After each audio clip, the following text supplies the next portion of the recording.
Shalom kembali dalam program Alkitab Jawaban ya. Jadi saya berusaha menjawab pertanyaan-pertanyaan yang masuk ke saya. Bapak Ibu bisa memberikan pertanyaan di kolom komentar di bawah ya. Jadi kalau pertanyaannya bisa saya jawab ya akan saya jawab. Tapi kalau pertanyaannya nggak bisa saya jawab ya nggak akan saya jawab gitu ya. Jadi saya bukan orang yang bisa mengetahui segalanya kan, punya keterbatasan juga. Jadi kalau yang bisa saya jawab, dan mungkin baik kalau saya berikan jawabannya untuk membuat semuanya semakin dapat ilmu soal Alkitab, ya akan saya bikin programnya atau jawabannya ya. Tapi kalau tidak, ada pertimbangan-pertimbangan khusus, ya saya mohon dimaklumi gitu ya. Ya, yang hari ini kita akan saya akan berusaha menjawab pertanyaan dari salah satu siswa di kelas Kitab Wahyu ya. Ada banyak pertanyaan dan saya mulai cicil gitu ya. Pertanyaannya begini. Ada yang mengatakan bahwa awalnya Tuhan menciptakan 3 makhluk binatang yang besar ya. Yang pertama namanya Behemoth atau penguasa daratan. Yang kedua Lewiatan, penguasa lautan. Dan yang ketiga Ziz atau Zin ya, penguasa angkasa. Apa pandangan Bapak soal ini? Ya, yang pertama yang harus saya jawab dulu, ya banyak pandangan ya, banyak pemahaman, banyak pengajaran di luar sana.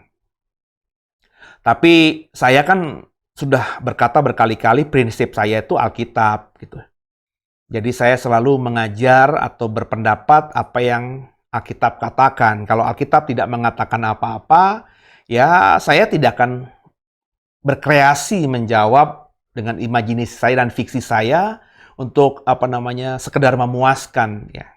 Jadi karena pertanyaannya cuma ini ya, apa pandangan Bapak soal ini gitu? Apakah benar Behemoth itu penguasa daratan, Lewiatan penguasa lautan, Ziz itu adalah penguasa angkasa? Maka saya coba menjawab dari pertanyaan tadi dengan pemahaman saya ya. Tentu mungkin akan berbeda jauh dengan apa yang saudara temukan, jawaban-jawaban atau pemahaman-pemahaman yang saudara bisa temukan di luar sana ya, yang ukurannya bukan cuma Alkitab tapi mungkin juga cerita nenek moyang kah, atau adat istiadat kah, atau mungkin bahkan budaya Yahudi ya. Karena setelah saya pelajari ini mungkin pertanyaannya ya memang menyangkut tentang mitologi Yahudi, karena Behemoth, Lewiatan, Ziz itu adalah mitologi Yahudi. Ya, maksudnya adat, kepercayaan, budaya yang diajarkan oleh orang-orang Yahudi kepada keturunannya, begitu ya. Behemoth menurut mitologi Yahudi ya seperti yang tadi ditanyakan itu dikatakan adalah penguasa daratan. Lewiatan itu penguasa lautan. Ziz itu penguasa langit, penguasa angkasa. Dan semuanya menurut mitologi Yahudi adalah binatang. Binatang yang besar dan sangat menakutkan. Ya. Konon katanya 3 binatang itu adalah binatang yang paling pertama Tuhan ciptakan. Itu kata mitologi Yahudi. Kalau kita browsing di internet, ada yang mengatakan bahkan itu adalah tiga tadi adalah makhluk-makhluk roh jahat yang paling ganas gitu ya. Ya tentu ukurannya apa ya? Karena kisah ini kan banyak ditemukan di luar Alkitab. Ya karena mitologi Yahudi, maka mungkin bisa ditemukan dalam Talmud-Talmud atau pengajaran-pengajaran rabi-rabi Yahudi. Nah kan nggak bisa kita pegang, kita kan bukan orang Yahudi, kita juga bukan penganut agama Yahudi, kita Kristen. Juga ada yang menemukan informasinya di kitab Henokh. Sekali lagi kitab Henokh itu adalah kitab yang di luar kanon kita. Ya. Kita boleh baca, tapi kalau saya tidak akan mengimani apapun yang ada di kitab di luar kanon itu. Bagi saya bukan firman Tuhan, ya cuma dibaca doang. Jadi tergantung posisi saudara berdiri hari ini. Kalau saya berdiri di Alkitab, dalam artian saya memegang Alkitab. Yang Alkitab nggak mengatakan apa-apa soal Behemoth itu penguasa daratan, Lewiatan itu penguasa lautan, Ziz itu penguasa langit. Tapi nama mereka ada nggak di Alkitab? Ada. Ya. Ada terutama kalau kita melihat bahasa asli Alkitab kita. Ya, jadi menarik juga untuk diomongin soal ini. Yang pertama kita coba ngomongin soal Behemoth. Behemoth ini ada beberapa ditemukan di ayat-ayat firman Tuhan. Salah satu yang saya mau bagikan di sini ada di Ayub pasal 40 ayat yang ke-10 ya. Ayub 40 ayat 10, Behemoth ini kemudian ditafsirkan oleh Lembaga Alkitab Indonesia menjadi kuda Nil. Ya. Jadi dari bacaan Ayub ini lewat terjemahan LAI ya, Lembaga Alkitab Indonesia, maka Behemoth ini adalah kuda Nil kata LAI. Ya. Tapi menariknya nih ya. Di terjemahan Inggris, kata behemoth ini itu tidak diterjemahkan menjadi kata Inggris hippopotamus yang adalah kuda Nil.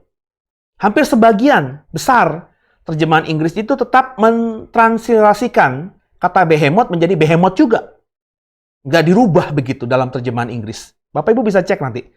Dalam semua Alkitab terjemahan Inggris, hampir semuanya kalau menurut saya itu tetap menggunakan kata behemoth di dalam Ayub pasal 40 ayat 10 ini. Ya. Dan di ayat yang ke-14 kalau kita baca Ayub 40 dikatakan bahwa ia merupakan binatang yang pertama dibuat Tuhan. Itu makanya saya pernah mendengar ada guru sekolah minggu kasih kuis Alkitab. Binatang pertama yang diciptakan Tuhan apa? Ya. Anak-anak bingung apa gitu ya. Terus karena nggak ngerti, kuda Nil gitu ya. Terus, ya benar kuda Nil 100 gitu ya. Sebenarnya bisa dibilang benar, bisa juga dibilang nggak benar gitu. Tergantung kita menafsirkan kata pertama tadi. Dalam bahasa Ibrani-nya kata pertama itu menggunakan kata reshit. Nah, kata reshit ini memang bisa diterjemahkan pertama ya, tapi juga bisa diterjemahkan sebagai terbaik. Kata resit bisa diterjemahkan pertama atau permulaan, baresit yang pertama kali pada mulanya gitu ya. Tapi juga kata resit bisa diterjemahkan menjadi yang terbaik, yang terutama, yang terkemuka. Jadi kalau saya misalnya menerjemahkan kata resit menjadi kata terbaik, maka Ayub 40 ayat 14 ini berkata, dia, behemoth ini, merupakan yang terbaik yang dibuat Allah. Atau kalau saya terjemahkan menjadi kata resit menjadi kata terkemuka, maka kalimatnya gini, dialah atau behemoth inilah yang terkemuka dari binatang yang diciptakan Tuhan. Jadi tergantung kan, saudara mau menafsirkan kata resit itu menjadi kata apa. Jadi ketika dibilang behemoth atau kuda Nil kata lain adalah binatang yang diciptakan Tuhan pertama, ya kalau resitnya diartikan pertama ya bisa saja. Ya, tapi kalau resitnya saya ubah menjadi terjemahannya yang terkemuka atau yang terbaik, ya kan nggak tepat kalau dikatakan bahwa behemoth atau kuda Nil kata lain adalah binatang yang pertama kali diciptakan Tuhan gitu ya. Jadi tergantung lah. Makanya ada seni menafsirkan Alkitab itu. Makanya kalau mendalami Alkitab itu ya nggak bisa gitu serta-merta kita menggunakan satu terjemahan saja ya. Nah, menariknya lagi kalau kita membaca misalnya kata kata ini nih kata di dalam Ayub 40 ya. Ya. Behemoth ini ya. Ini bisa diterjemahkan atau ditafsirkan sebagai kuda Nil tapi juga bisa binatang yang lain. Yang pastinya kalau kita membaca Ayub 40 ya. Nanti baca ya di rumah ya. Ayub 40 secara lengkap. Behemoth ini adalah herbivora karena dikatakan dengan jelas dia pemakan rumput. Behemoth yang kedua itu kata Alkitab dalam Ayub 40 punya kekuatan di perut dan pinggangnya. Jadi kuat perut dan pinggangnya. Ekornya juga kuat. Kayak pohon aras, pohon yang paling kuat ya. Ya, coba bayangin kuda Nil apakah begitu? Apakah kuda Nil punya ekor yang kuat gitu? Kok saya lihat gambar kuda Nil ekornya kecil aja gitu ya? Ya, sabetannya nggak gimana gitu ya. Jadi mungkin bukan kuda Nil gitu ya. Yang berikutnya dikatakan di Ayub 40 pahanya berjalin atau bergandengan. Maksudnya pahanya itu ada lekukan-lekukannya begitulah ya. Kemudian tulang kerangkanya sangat kuat. Terus yang keenam, ia bersembunyi di bawah teratai, di bawah gelagah atau paya. Maksudnya behemoth ini adalah binatang yang berada di air dan lumpur. Nah, kalau dihubungkan dengan kuda Nil ya bisa ya. Kuda Nil kan di air dan di lumpur. Tapi kan nggak semua, nggak hanya kuda Nil yang ada di air dan lumpur. Ya. Gajah bisa. Kerbau pun kalau kita lihat bermainnya di lumpur gitu kan ya, di air juga gitu ya. Terus dikatakan di dalam Ayub 40 juga, Behemoth ini bisa mengarungi sungai berair deras, bahkan ia tidak gentar. Bisa jadi ya, kalau Kudanil kan memang kuat gitu ya, jadi air deras, sungai deras, dia bisa melewatinya. Yang menarik di sini dalam Ayub 40 dikatakan, Behemoth ini nggak mungkin manusia menangkapnya dari mukanya, atau mencucuk hidungnya seperti kerbau. Mungkin karena gambaran muka dan wajah dari Behemoth ini begitu menakutkannya atau kekuatannya luar biasa, sehingga nggak ada manusia yang kata Ayub 40 tadi bisa menangkap dari arah muka. Jadi nangkapnya harus dari belakang, dari samping begitu ya. Nah, lebih daripada yang saya paparkan tadi, ya saya nggak bisa menjelaskan lebih banyak soal Behemoth ini. Jadi mungkin saja Behemoth ini adalah Kudanil gitu ya, seperti yang diterjemahkan oleh LAI. Tapi mengingat semua terjemahan Inggris itu hampir hanya mentranslasikan saja menjadi Behemoth.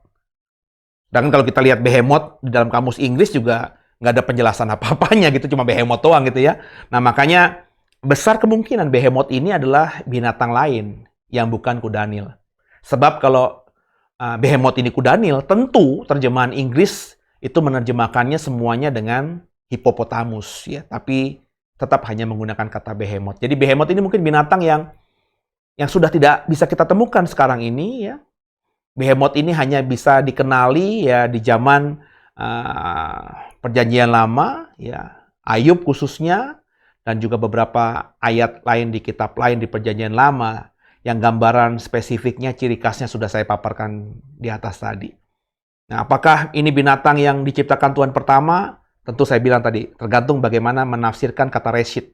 Ya, apakah dia dikatakan sebagai penguasa daratan? Ya, nggak ada kalimat dia adalah penguasa daratan. Ya, jadi itu hanya tafsir saja berdasarkan tadi ciri khas yang ada di kitab Ayub pasal 40. Ya, namanya tafsir ya silahkan saja, tapi saya tidak berani mengatakan bahwa Behemoth ini adalah penguasa daratan, gitu ya. Jadi itu jawaban dari saya soal Behemoth. Nah, lanjut soal Lewiatan. Nah, kata ini bisa kita temukan di banyak Alkitab di Perjanjian Lama ya. Di Yesaya 27 ayat 1 ya. Nah, menariknya kata ini ya nggak diterjemahkan oleh LAI, tapi hanya tetap ditranslasikan saja. Makanya kita bisa ketemu kata Lewiatan dalam terjemahan LAI, Lembaga Alkitab Indonesia, di Yesaya 27 ayat 1. Jadi kata Lewiatan di bahasa asli Ibrani itu tetap digunakan oleh LAI tanpa diterjemahkan. Langsung ditranslasikan saja menjadi kata Lewiatan di dalam Yesaya 27 ayat 1. Tapi menariknya lagi ya, di Ayub pasal 3 ayat 8, Ayub pasal 3 ayat 8, kata Lewiatan yang bisa kita temukan di bahasa Ibraninya di Ayub 3 ayat 8 ini oleh LAI diterjemahkan ya, tetap hanya ditranslasikan menjadi Lewiatan. Saya ulangi gini. Di dalam Ayub 3 ayat 8, LAI tetap mentranslasikan kata Lewiatan di dalam terjemahan Indonesia. Tapi kata Lewiatan yang ada di kitab Ayub tapi di pasal lain, yakni di pasal 40 ayat 20, di dalam bahasa aslinya itu tetap Lewiatan. Tapi oleh LAI diterjemahkan menjadi kata buaya. Ini menarik nih ya. Jadi di kitab Ayub oleh Lembaga Alkitab Indonesia ya, di bahasa aslinya di Ayub 3 ayat 8 itu kata Lewiatan yang ada dalam Alkitab bahasa Ibrani ditranslasikan, hanya dipindahkan saja, dipakai kata aslinya Lewiatan dalam terjemahan LAI di Ayub 3 ayat 8. Tapi kata Lewiatan yang sama di Ayub pasal 40 ayat 20, LAI tidak mentranslasikan, tapi LAI menerjemahkannya menjadi kata buaya. Jadi, ya, patut dipertanyakan nih LAI ya, kenapa Lewiatan di Ayub 3 ayat 8 tetap Lewiatan, tapi di Ayub pasal 40 ayat 20 jadi buaya gitu. Makanya ada yang mengatakan Lewiatan itu buaya berdasarkan terjemahan LAI ya. Jadi saya agak kesulitan untuk mengikuti alur pikirannya LAI. Ya kalau itu ditafsirkan buaya, mestinya di semua kata yang ada lewiatannya dalam terjemahan aslinya, ketika diterjemahkan dalam bahasa Indonesia menjadi buaya, tapi faktanya tidak. Nah, secara harafiah kata lewiatan itu kemungkinan besar berasal dari kata lava yang artinya membengkokkan. Nah, Septuaginta menerjemahkan kata lewiatan menjadi kata drakon atau naga. Ini menarik lagi, ya. Jadi terjemahan Septuaginta itu terjemahan bahasa Ibrani ke bahasa Yunani, Perjanjian Lama, ya. Perjanjian Lama kan aslinya bahasa Ibrani. Kemudian Alkitab Septuaginta itu menerjemahkan Perjanjian Lama yang tadinya bahasa Ibrani menjadi bahasa Yunani. Nah, kata lewiatan itu diterjemahkan oleh Septuaginta menjadi kata drakon atau dragon dalam bahasa Inggris yang adalah naga, ya. Jadi karena ia dalam Alkitab selalu dikaitkan dengan air, kecuali di Ayub pasal 3 ayat 8 tadi, maka banyak yang menafsirkan lewiatan ini adalah makhluk air yang kuat. Makanya dikatakan oleh banyak yang ditanyakan oleh pertanyaan ini kepada saya, dikatakan lewiatan itu penguasa lautan, penguasa air, ya. Ya, karena memang semua kata lewiatan yang bisa kita ketemu di Alkitab itu selalu berhubungan dengan air, kecuali di Ayub pasal 3 ayat 8. Apakah lewiatan ini buaya, atau naga, atau ya lewiatan, makhluk air gitu ya, ya kita bebas menafsirkannya gitu ya, tergantung kita menafsirkannya seperti apa. Ya, yang pasti jika Alkitab ditafsirkan literal, makhluk yang namanya lewiatan ini adalah makhluk air. Saya sepakat itu. Namun jika rujukannya adalah Ayub pasal 41, maka sama dengan Behemoth di Ayub pasal 40, itu hanya merupakan lukisan atau gambaran dari Behemoth dan lewiatan yang tentu ditulis bukan untuk menjelaskan detil tentang fakta dua binatang itu, tapi lebih kepada menggunakan kata-kata kiasan, kata-kata hiperbola. Bahkan kalau kita membaca pasal 40 dan pasal 41 di kitab Ayub soal Behemoth dan juga lewiatan ini. Jadi saya dalam hal ini tentu berhati-hati dalam menafsirkan ini gambaran apa gitu ya. Jadi ya itu aja yang bisa saya bagi soal lewiatan. Kalau dikatakan dia penguasa air, Alkitab tidak mengatakan apa-apa soal itu. Tapi kalau dia adalah makhluk yang kuat yang tinggal di air, iya. Nah, lewiatan itu apa? Nagakah? Atau buayakah? Ya banyak tadi. Silahkan saja menafsirkannya seperti itu. Atau menafsirkannya lewiatan semata. Tapi yang jelas, ini adalah makhluk yang kuat, makhluk yang hebat di air. Ya kalau kita membaca Ayub pasal 41 itu gambarannya cukup panjang lebar, cuman ini harus diperhatikan, ini bahasa kiasan, bahasa gambaran ya, bukan fakta sebenarnya. Jadi tentu kita harus berhati-hati ya. Apakah masih ada saat ini?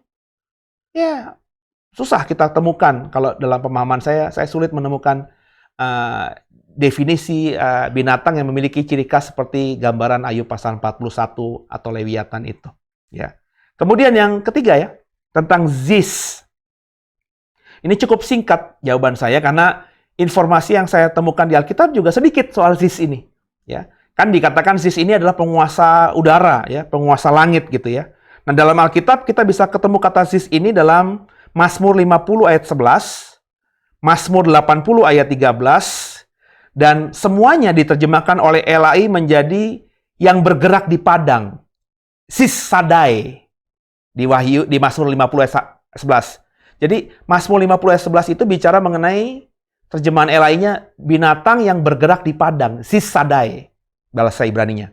Sedangkan di Mazmur 80 ayat 13 itu Ziz Sadai juga ya diterjemahkan oleh LAI sebagai binatang di padang. Nah, dalam tradisi Yahudi memang dikatakan Ziz ini merupakan penguasa udara, burung yang perkasa. Ya, karena LAI menerjemahkannya sebagai binatang yang bergerak di padang, binatang yang di padang. Mungkin ya kalau itu burung ya seperti burung nasar gitu ya, yang kuat di udara, gagah di udara, tapi juga menjadi pemakan bangkai atau pemakan binatang siapapun yang ada di padang begitu ya. Nah, sedang LAI kita ya, di Alkitab kita maksud saya, ya sumbernya cuma itu aja ya. Tidak ada penjelasan tambahan soal hal lain. Tidak dikatakan dia penguasa di udara, gambarannya seperti apa. Memang dalam metodologi Yahudi itu digambarkan sebagai burung yang besar ya. Seperti apa tuh kalau film di Harry Potter ada kayak burung naga gitu ya, yang punik, kayak burung punik begitu ya. Nah, itu gambaran mitologi Yahudi soal itu. Tapi kan itu di luar Alkitab ya. Saya hanya coba membagikan apa yang saya temukan di Alkitab. Jadi, jika ditanya apakah Behemoth dan Lewiatan dan Ziz itu, ya jawaban saya cuma tadi. Apa mereka binatang yang pertama yang Tuhan ciptakan? Ya enggak lah. Ya, tergantung bagaimana kita menerjemahkan kata resit tadi yang kita bisa ketemu di Ayub pasal 40. Jadi, jika sumber pemikirannya dari Talmud atau kitab Henokh yang di luar kanon, ya saya sulit untuk menanggapinya karena saya tidak mempercayai hal itu sebagai sebuah kebenaran gitu ya. Itu kan hanya tafsiran. Talmud kan tafsiran dari rabi-rabi Yahudi terhadap Tauratnya Musa, dan juga kitab Henokh jelas kitab yang di luar kanon ya. Saya tidak bisa menanggapi lebih lagi soal hal itu. Jawaban saya cuma tadi ya. Apakah Behemoth, Lewiatan dan Ziz itu makhluk yang fakta? Ya, Alkitab mengatakan ada. Ya, apakah makhluk itu masih ada hari ini? Saya nggak tahu. Ya, bisa jadi kan ya. Sekarang ini namanya Lewiatan, makhluk yang perkasa di lautan itu ya sedang bersembunyi di lautan dalam. Kita nggak tahu, saudara ya. Jangan-jangan seperti film itu tuh, apa tuh? Godzilla, ya nggak sih? Ya, Godzilla itu kan adalah makhluk yang tadinya tinggal di lautan terdalam, baru nanti ada kejadian apa di bumi, dia baru keluar begitu ya. Kita nggak tahu, saudara. Ya, terus Behemoth itu penguasa daratan. Ya, Alkitab sih nggak mengatakan apa-apa ya, tapi gambaran Behemoth di Ayub 40 tadi jelas tinggal di daerah paya atau daerah lumpur gitu ya, di bawah teratai, di air gitu ya, dan kuat sekali dia. Ya, bisa jadi itu gambaran dari kuda Nil yang sekarang, atau mungkin juga dulu ada binatang yang lebih hebat dari kuda Nil yang namanya Behemoth. Atau mungkin hari ini juga ada Behemoth, tapi masih tersembunyi. Kan bisa jadi ya. Ada binatang-binatang yang gagah perkasa, yang ciri khasnya seperti Behemoth ini, tapi sekarang belum ditemukan di dalam dunia modern karena mungkin bersembunyi di hutan terdalam atau di bagian yang tersembunyi di daratan. Kita nggak tahu. Kalau Ziz, ya, Alkitab cuma katakan binatang yang ada di padang, ya, yang menurut mitologi Yahudi itu adalah adalah burung yang perkasa, tapi Alkitab tidak mengatakan apa-apa lebih daripada itu, ya. Jadi saya tidak bisa menanggapinya lagi. Ya, intinya yang saya mau katakan bahwa kita harus punya ukuran yang jelas dalam menilai sesuatu. Ya, kalau saya jelas ukurannya Alkitab. Makanya ketika saya dapat informasi, Behemoth itu kata Talmud begini, Pak. Behemoth itu kata kitab Henokh begini, Pak. Lewiatan tuh kata kitab Henokh begini, Pak. Kata orang Yahudi begini, Pak. Oh, itu terserah. Ya, saya nggak akan goyah apapun, nggak akan terprovokasi apapun. Kenapa? Karena ukuran saya Alkitab. Alkitab saya tidak mengatakan apa-apa soal itu. Kecuali Alkitab saya mengatakan apa-apa yang sama dengan pemahaman orang Yahudi, dengan yang sama dengan pemahaman kitab Henokh, baru mungkin saya akan menghubungkannya. Tapi kalau tidak saya temukan di Alkitab, ya saya lebih memegang Alkitab. Karena dengan dasar yang sama, dasar yang kuat, kita akan punya teologi yang mantap nantinya. Nggak goyang gitu. Nggak dikit-dikit ada ajaran lain kita langsung, oh iya benar, jangan-jangan begini. Ketemu lagi ajaran begini, oh begini. Nggak. Ukuran kita harus jelas. Saya mengajar semua yang ikuti program ini, ukuran kita, kebenaran sejati itu hanyalah Alkitab. Ya meskipun tidak memuaskan, tapi ini jawaban saya. Karena Alkitab hanya mengatakan seperti itu. Semoga bisa dipahami. Kalau ada yang mau tanyakan lagi, boleh silakan berikan pertanyaan di kolom komen. God bless you.